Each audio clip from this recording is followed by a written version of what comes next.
Certamente você já ouviu falar que a Terra é o centro do universo, ou até mesmo que tudo gira em torno dela. Saiba que essas questões já foram pertinentes e aceitas na sociedade como verdades incontestáveis. Entenda agora como surgiu esse pensamento e como ele foi quebrado com o passar do tempo.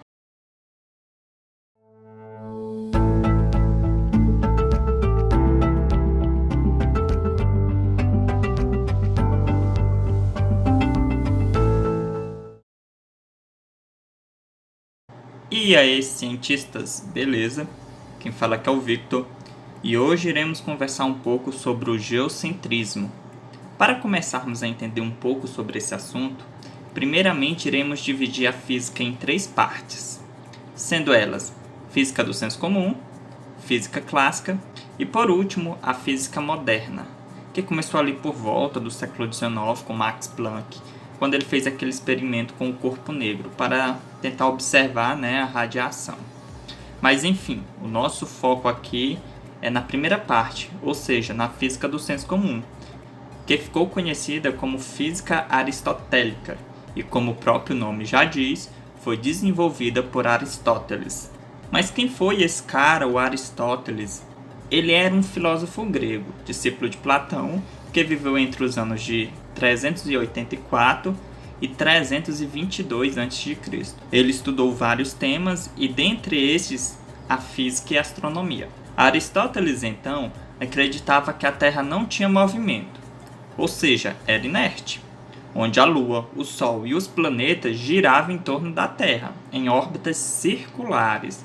E esse pensamento começou a ser aceito e estudado por várias pessoas. Dentre elas surgiu Cláudio Ptolomeu, que era um pensador grego, ficou conhecido por aperfeiçoar o sistema de mundo de Aristóteles. Ele criou então um sistema geométrico-numérico baseado nas tabelas de observações babilônicas. Desse modo, ele conseguiu descrever o movimento do céu. Nesse sistema, a Terra era o centro e ficava rodeado por 8 esferas, que seria o Sol, a Lua, as estrelas e os 5 planetas já conhecidos naquela época: Mercúrio, Vênus, Marte, Júpiter e Saturno. Essa visão da Terra ser o centro de tudo perdurou por muito tempo, e era raro alguém que discordasse desse pensamento. De certa forma, o sistema de Ptolomeu era bastante preciso, ainda mais quando falamos de prever as posições dos corpos celestes no firmamento. Porém, existiam alguns buracos na teoria. Um deles, por exemplo, é que em determinadas épocas do ano, a Lua estava mais próxima da Terra, com a impressão do nosso satélite estar 2 vezes maior que seu tamanho original. Ptolomeu não conseguia explicar esse fenômeno através de seu sistema de mundo, o que o levou a inventar diversas hipóteses, e essas hipóteses eram bastante rasas. Hoje conhecemos esse fenômeno como perigeu, ou simplesmente superlua.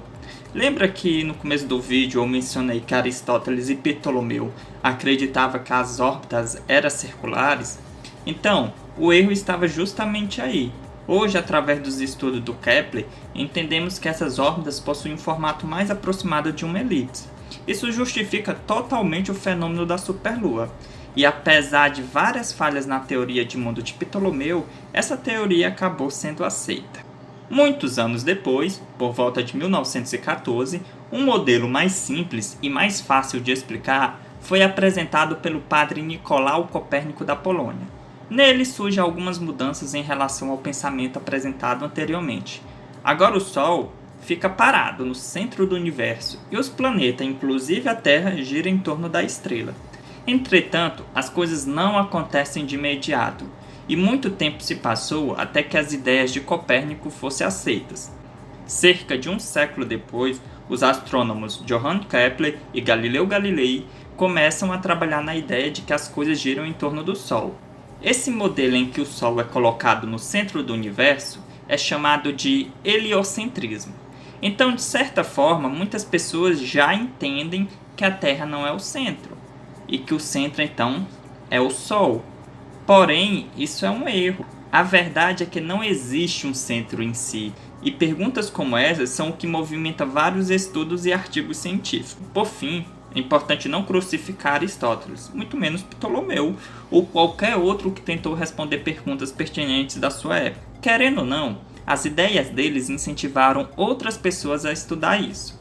E quando falamos de ciência em si, sabemos que ela possui intervalos de validade, e o que entendemos hoje como verdade, amanhã pode não ser. E o Aristóteles ele trouxe inúmeras contribuições para a astronomia. Uma delas, por exemplo, era que a Terra era redonda, pois, pasmem, naquela época as pessoas acreditavam que a Terra era plana.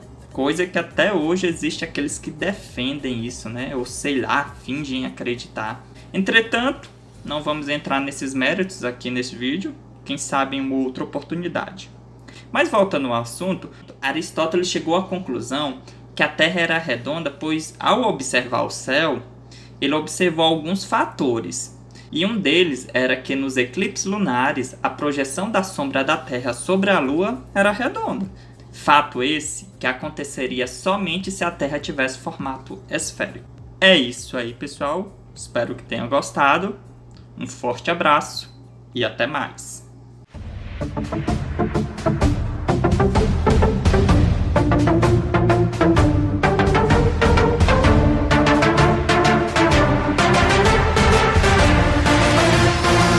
Hastei as bandeiras!